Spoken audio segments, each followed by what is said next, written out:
한국인 비빔밥 보면 먹는 것도 쓰레기 같고 이기적인데다 길거리도 엉망이라는데 그런 나라를 꼭 가야 해? 아니, 중국 선수들 응원하러 가야 될 거 아니야? 우리 중국인들 힘을 보여주자고. 여기 북경의 한 강의실에서 여학생 2명이 한국 원정 응원에 대해 얘기하고 있습니다. 그런데 중국 대표 응원단으로 한국에 도착해놓고 막상 한국인이 되고 싶다고 절규하게 되는데요. 그녀에게 어떤 일이 있었던 건지 오늘의 사연을 들어보겠습니다. 안녕하세요. 저는 이번 한국 경기에 원정 응원을 왔었던 정상이라고 합니다. 저는 중국 북경대학교에서 자동차에 관해 연구를 하고 있는 대학생이에요. 제가 자동차를 연구하게 된 데에는 제 목숨이 위태로웠던 한 사건 때문인데요. 제가 어렸을 적에 차 사고가 크게 한번 난 적이 있었어요. 조금 더 빨리 가겠다고 추월하는 차량 하나 때문에 고속도로에서 사중 추돌이 났던 큰 사고로 하마터면 죽을 뻔했죠. 안타깝게도 그때 사고로 목숨을 잃으시거나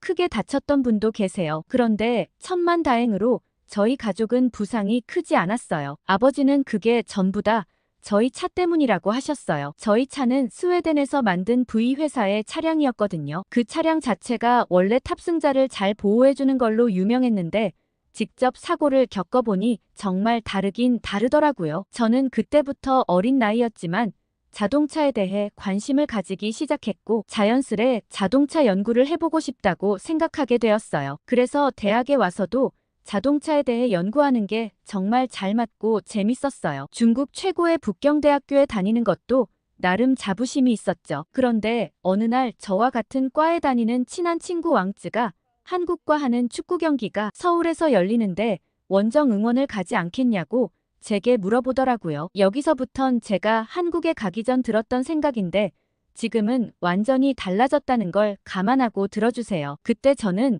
한국엔 별로 가고 싶지 않았어요. 한국은 굉장히 가난한 나라에다 길거리에 노숙자와 구걸하는 사람들이 많다고 들었거든요. 중국 비리비리나 웨이보, 틱톡에서 보면 한국은 진짜 엉망이었어요. 비리비리나 웨이보가 뭔지 궁금하신 분들이 있으실 텐데 중국에선 중국이 직접 만든 커뮤니티를 사용해요. 다른 나라에서 쓰는 유튜브나 트위터, 인스타그램 그런 걸 사용하지 않아요. 한국은 자본도 없고 기술도 부족해서 미국에서 만든 그런 사이트를 사용하는 줄 알았죠. 중국 사람들은 영상을 올릴 땐 비리비리, 짧은 음악과 함께 영상을 올릴 땐 틱톡, 정보 수집은 주로 웨이보에서 하고 있어요. 근데 틱톡은 우리 중국이 만든 건데도 한국 사람들이 엄청 많이 사용한다고 들었어요. 그 얘기를 듣고 그땐 역시 중국이 좀 더 기술력에서 앞서 나가는구나 흐뭇해했어요. 아무튼 제가 알고 있는 한국을 떠올려 보면 아예 발도 들이고 싶질 않았죠. 왕쯔에게 그런 얘기를 했더니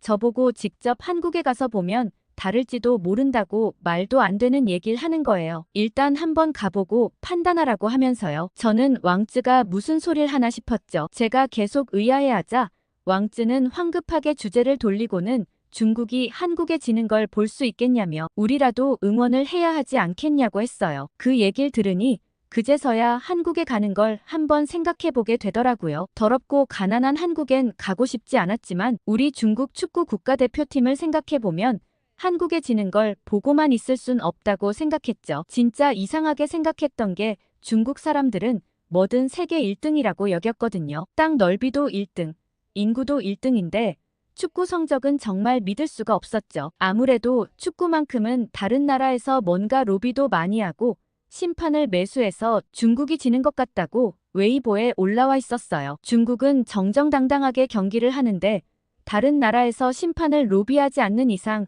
이런 성적이 믿기질 않잖아요. 그리고 한국에는 손흥민이라는 월드클래스 축구 선수가 있다고 하던데 모두 그 선수에게 잘 보이고 싶어서 한국 편을 들어주는 건가 싶기도 했어요. 저번 싱가포르와 경기 결과를 봤는데 7대 0이 말이나 되나요? 우리 중국은 2대 2로 겨우 비겼는데 말이죠. 진짜 믿기지 않는 성적이더라고요. 만약 이번에도 심판이 한국을 잘 봐주려고 한국에 유리하게 경기를 하면 바로 경기장에 들어가서 엎어버려야겠다는 생각을 그때까진 했었죠. 아무튼 저도 왕쯔와 함께 한국으로 원정 응원을 가기로 했습니다. 원정 응원단의 경비는 중국 축구 팬들이 후원해준 금액으로 공짜로 다녀올 수 있었어요. 사정상 시간이 안 되는 여유 있는 중국 축구 팬들이 어마어마하게 기부를 했죠. 그때까지는 자기 대신 열심히 응원하고 와달라며 잔뜩 기부한 동포들의 마음에 벅차오르더라고요. 그렇게 저희 응원단은 공항에 모였습니다. 다들 붉은 옷을 입고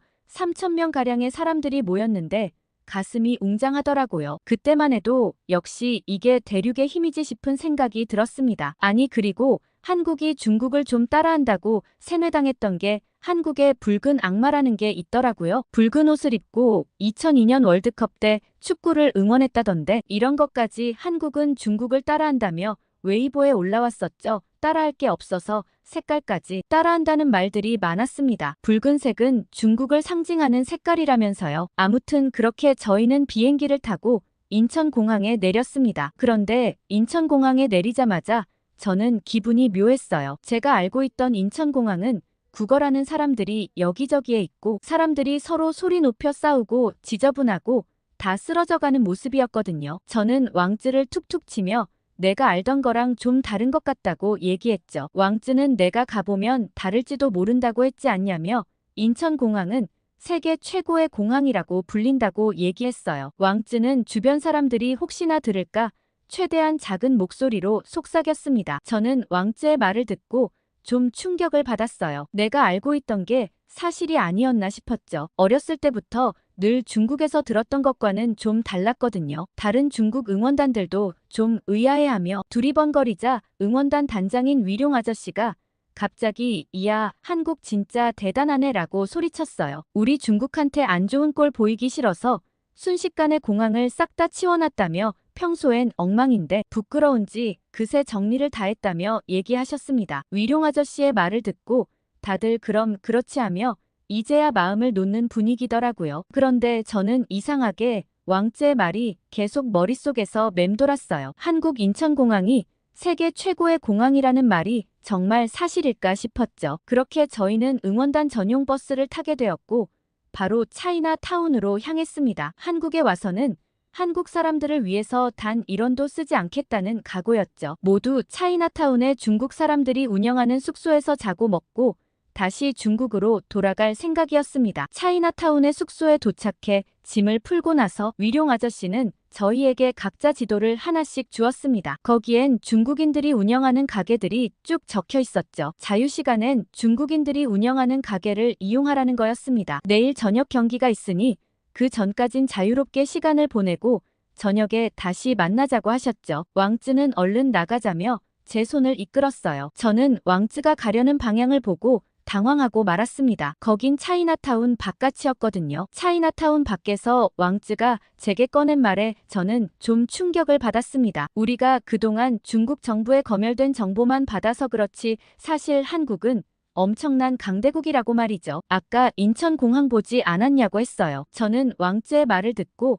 머리를 망치로 맞은 듯 띵했어요. 그러면서 한국 인터넷을 연결해 유튜브와 인스타그램에서 한국의 다양한 모습을 영상으로 보여주었습니다. 저는 왕쯔의 말을 듣고 혼란스러웠어요. 그래서 이것도 한국에서 다 꾸며낸 사진이나 영상이면 어떡하냐고 했죠. 그러자 왕쯔가 직접 한번 경험해보면 되지라고 얘기하며 저를 이끌었습니다. 그렇게 저는 왕쯔와 함께 지하철역에 도착했어요. 그런데 저는 갑자기 화장실에 가고 싶었고 좀 당황하고 말았어요. 아까 숙소에서 미리 해결하고 나올 걸 왕쯔가 서두르는 바람에 못 가고 나온 게 너무 후회가 되더라고요. 솔직히 바깥에서 화장실 가는 건 저도 가끔 괴로울 때가 있거든요. 바깥 화장실은 칸막이도 없고 휴지가 없을 때도 많았죠. 게다가 지저분한 화장실에 가끔 속이 안 좋을 때도 있었어요. 근데 심지어 한국에 와서 바깥에 있는 화장실을 사용해야 하다니 여간 당혹스러운 게 아니었습니다. 처음엔 참아볼까 싶기도 했지만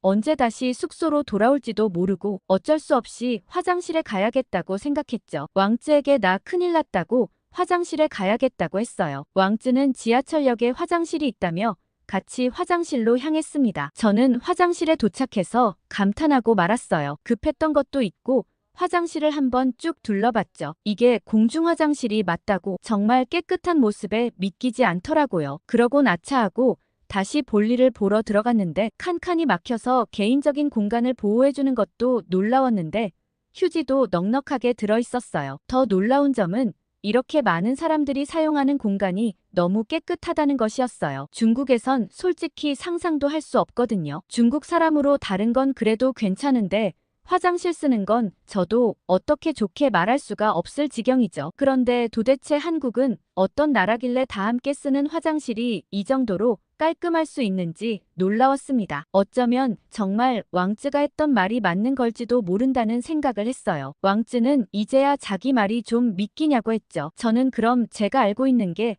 어디까지가 진짜고 가짜인지 혼란스럽더라고요. 그리고 도대체 왕쯔는 어떻게 이 모든 걸 다 알고 있는지 궁금했어요. 왕쯔는 웃으며 일단 가면서 얘기하자고 했습니다. 지하철에 들어서서는 깔끔함은 물론이고 정말 질서를 잘 지키는 한국 사람들을 보면서 또 한 번 감탄할 수밖에 없었습니다. 왕쯔는 한국 사람들은 엄청 예의가 바르고 질서를 잘 지키는 사람들이라고, 그래서 아까 공중화장실도 그렇게 깨끗했던 거고 지하철에서도 다들 줄 서서 기다리는 거라고 얘기해줬죠. 저는 지하철 내부로 들어선 후 한국 사람들의 모습을 보고 또 한 번 경악하고야 말았습니다. 지하철은 정말 쥐죽은 듯 조용했어요. 저는 혹시 여기서 얘기하면 경찰에 잡혀가는 거냐고 물어봤죠. 왕쯔는 빵 터지며 큰 소리로 웃는데 저는 혹시나 얘가 잡혀가거나 벌금을 낼까봐 왕쯔의 입을 얼른 틀어막았습니다. 그러자 왕쯔는 전혀 걱정 안 해도 된다고,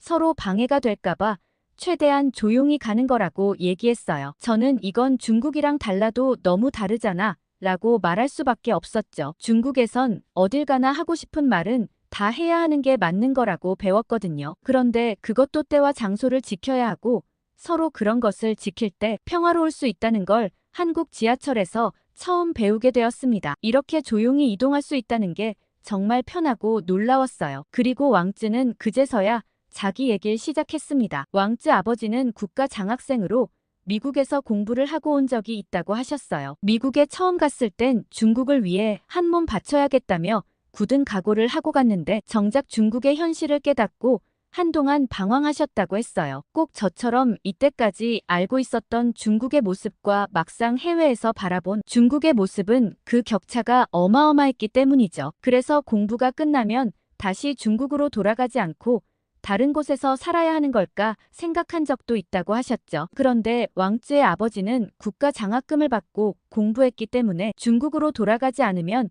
그간의 학비와 생활비를 모두 반납해야 했어요. 게다가 그땐 이미 왕쯔가 막 태어났었고 이대로 중국에 돌아가면 고위 관료로 안정적인 직업을 가지고 편하게 일할 수 있었기 때문에 중국을 떠난다는 건 모든 걸 포기한다는 뜻이었죠. 그렇게 여러 이유로 차마 중국을 떠날 생각을 못하셨다고 했습니다. 그때 왕쯔 아버지가 다짐했던 건 절대 자식을 중국의 우물 안에 가두지 않아야겠다고 생각하셨대요. 그래서 왕쯔는 고등학교 때까지 해외에서 줄곧 유학생활을 했고 어느 정도 머리가 다 자란 대학생이 돼서야 중국으로 왔다고 했죠. 그런데 돌아올 때 아버지와 약속을 하나 했대요. 절대 중국에선 다른 나라 칭찬을 하지 말고 중국이 좋다고 하면 그냥 거기에 찬성만 하되 중국을 비하하거나 뒤처지고 있다는 말을 하면 안 된다고 말이죠. 잘못했다간 아버지부터 시작해서 대대로 공안의 조사를 받아야 할지도 모른다고 했습니다. 그래서 왕쯔는 중국에선 아는 걸 말하지 않고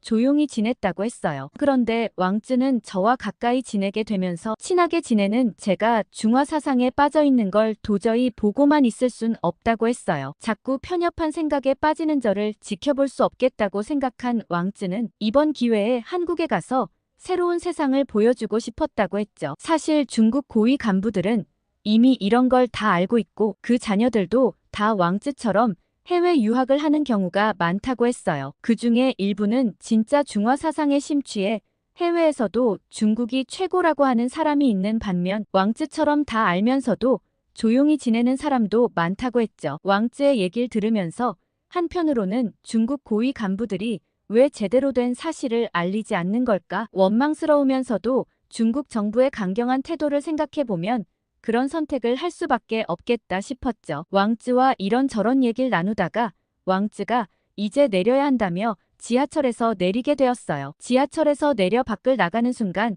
저는 어마어마한 빌딩에 압도되고 말았습니다. 왕쯔가 저를 데려간 곳은 잠실이었어요. 여기에 한국에서 가장 높은 건물이 있다고 거기서 한번 서울 시내를 구경해 보자고 했죠. 왕쯔와 함께 간 곳은 엄청 큰 쇼핑몰이 아래에 있었는데 한국 거리에는 그 어디에도 구걸을 하거나 노숙하는 사람이 보이지 않았어요. 게다가 한국 사람들은 정말 옷도 잘 입고 깔끔했죠. 젊은 사람들은 다 아이돌 같은 느낌이 들었어요. 길쭉길쭉하고 세련된 모습이 다들 연예인 같더라고요. 그렇게 왕쯔와 타워 꼭대기로 향하는 엘리베이터를 탔습니다. 그 건물은 무려 555m 123층에 달하더라고요. 엘리베이터에는 전망대로 향하는 한국 사람들이 가득했는데 저는 정말 특이한 점을 한 가지 발견했습니다. 이렇게 사람이 많은데도 냄새가 나지 않았어요. 오히려 어디선가 은은하게 좋은 냄새가 나기도 했죠. 한국 사람들은 떡진 머리를 한 사람도 아무도 없고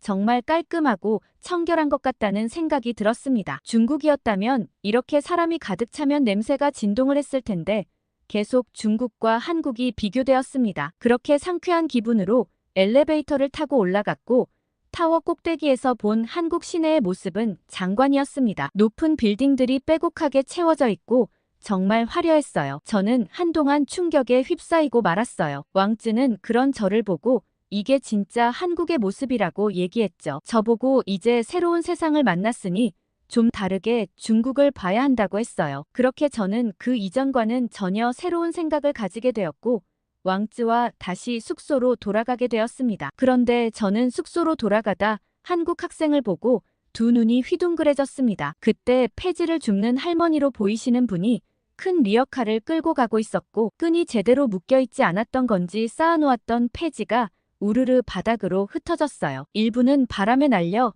도로로 날아가기도 했죠. 그러나 정말 놀라웠던 건 고등학생으로 보이는 여학생들이 할머니의 리어카에서 쏟아진 폐지를 막 주워주는 거예요. 그런데 도로 위의 종이 때문에 혹시나 사고가 나면 어쩌나 싶었어요. 학생들이 도로 위에 종이를 주우려는데 차마 위험할까 머뭇거리고 있었습니다. 그때였어요. 한 차량이 비상 깜빡이를 켜고 천천히 정차했어요. 그리고는 차에서 내려 종이를 줍기 시작했고 학생들도 함께 종이를 주었어요. 그러자 그 뒤를 따르던 도로 위의 차량들이 종이를 줍는 사람들이 위험하지 않도록 길을 막고 기다려줬죠. 저는 믿을 수 없는 상황에 입이 떡 벌어졌습니다. 한국 사람들이 예의 바르고 질서를 잘 지키는 건 성인이 되어 남들에게 보여주기 위함이 아니라 매우 어렸을 때부터 몸에 배어있는 습관 같은 거라는 걸요. 왕쯔는 제게 만약 중국에서 이런 일이 생겼으면 어땠을 것 같아 라고 얘기했죠. 저는 생각하기도 싫었습니다. 할머니의 리어카에서 종이가 떨어지는데 관심을 가지는 사람은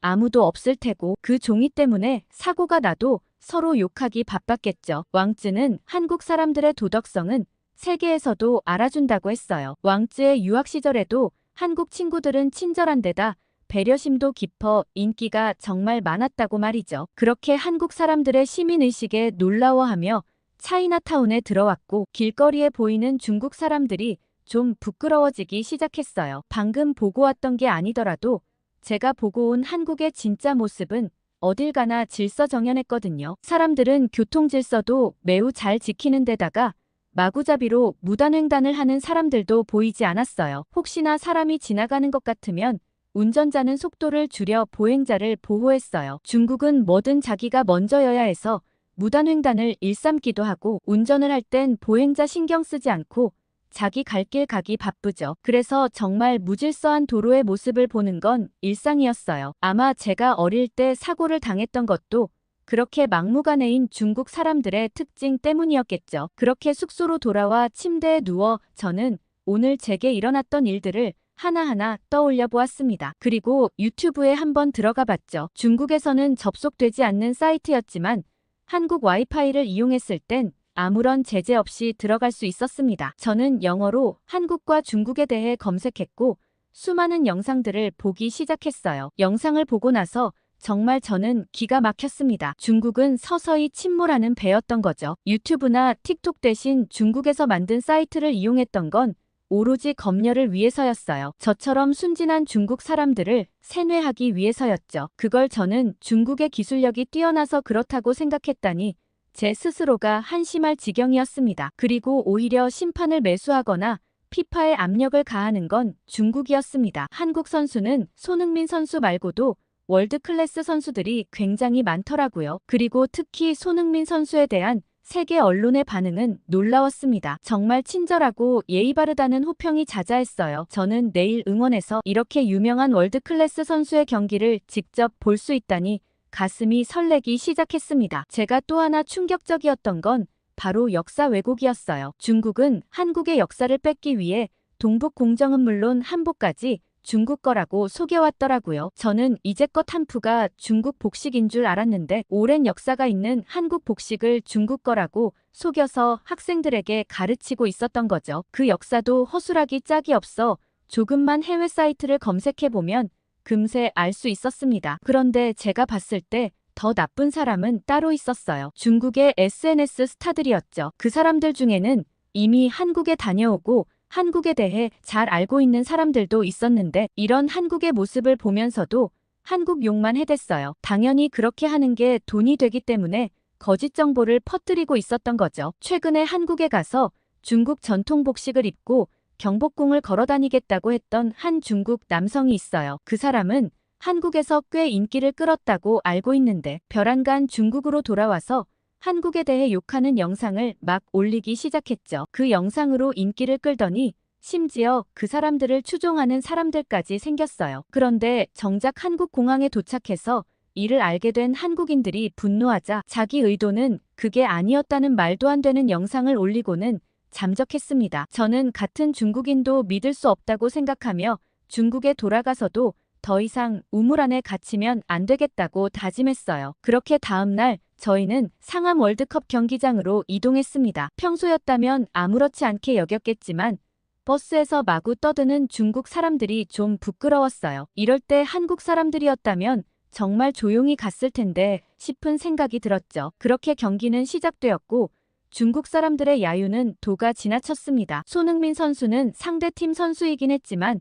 어쨌든 그 선수를 존중해주는 것도 경기를 관람하는 사람들의 예의일 텐데 저희 중국 응원단은 물불 가리지 않고 손흥민 선수를 마구 야유했어요. 그런 반면 한국 응원단은 정말 특이했습니다. 모두들 정말 목 놓아라 열정적으로 응원하면서도 중국 선수들에 대해 맹목적으로 비난하는 모습을 볼 수 없었어요. 그러다 손흥민 선수가 중국 관객들을 향해 3과 0을 내보였죠. 그 모습을 보고 분노하는 사람들도 많았지만 저는 오히려 더 부끄러웠습니다. 어제 알아본 바로는 정말 점잖은 선수라 절대 이런 행동을 했던 일이 없었거든요. 그런데 그런 손흥민 선수가 이렇게 도발을 할 정도였다면 저희 중국 응원단의 행동이 도가 지나쳤던 거죠. 저는 말 못할 부끄러움을 느끼며 슬쩍 자리를 나와 화장실로 향했습니다. 그 자리에 앉아서 같이 야유하는 사람이 되고 싶지 않았죠. 부끄러움을 느끼며 벤치에 앉아 있는데 역시나 질서 있게 화장실에 줄을 서는 한국 사람들이 보였어요. 그리곤 제가 한국 사람이면 좋겠다는 생각까지 들게 됐죠. 왕쯔는 한동안 돌아오지 않는 제가 걱정스러운지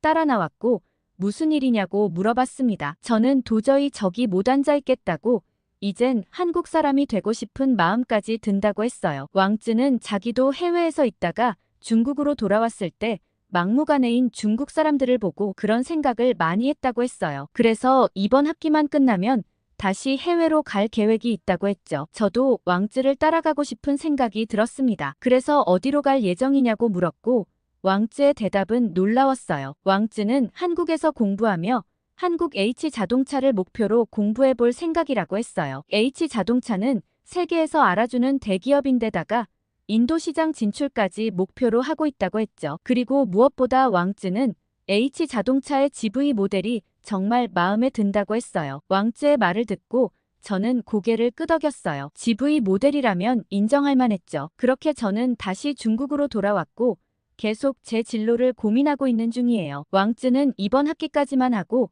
한국으로 갈 준비를 모두 마쳤죠. 그런데 문제가 하나 생겼어요. 처음 부모님께 이 말씀을 살짝 꺼냈을 때 부모님께서는 매우 반대하셨습니다. 중국 최고 대학에 들어가 놓고 갑자기 한국으로 유학을 간다니 이해할 수 없다고 하셨죠. 처음엔 한국이고 뭐고 무조건 중국에 있어야 한다고 하셨지만 제가 하도 강경하게 나오자 일단 대학교만 중국에서 마치고 그 뒤엔 다 제 마음대로 해도 좋다고 하셨어요. 그렇게 저는 중국에서 계속 생활하게 되었지만 앞으론 좀 더 객관적인 시선으로 중국과 세상을 바라볼 예정이에요. 그간 한국에 대해 오해하고 살았던 세월이 아깝기도 하고 이런 부끄러운 행동을 하는 중국 사람들 때문에 한국에게 미안하기도 해요. 그리고 저는 제게 새로운 세상을 열어준 왕쯔가 정말 고마울 따름이죠. 왕쯔가 한국으로 가고 나서도 계속 왕쯔로부터 제대로 된 뉴스를 받아볼 예정이에요. 그리고 저희 부모님도 충격을 많이 받으시겠지만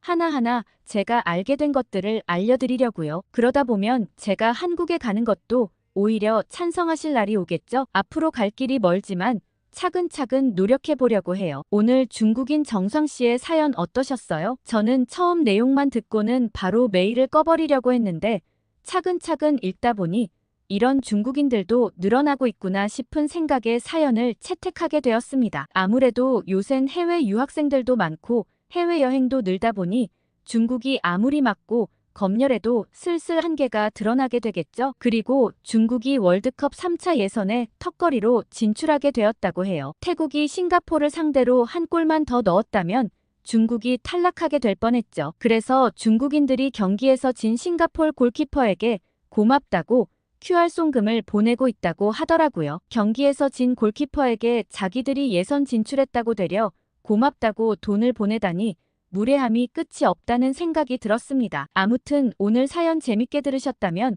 구독, 좋아요 눌러주시고 댓글도 많이 달아주세요. 이상 감동필름이었습니다.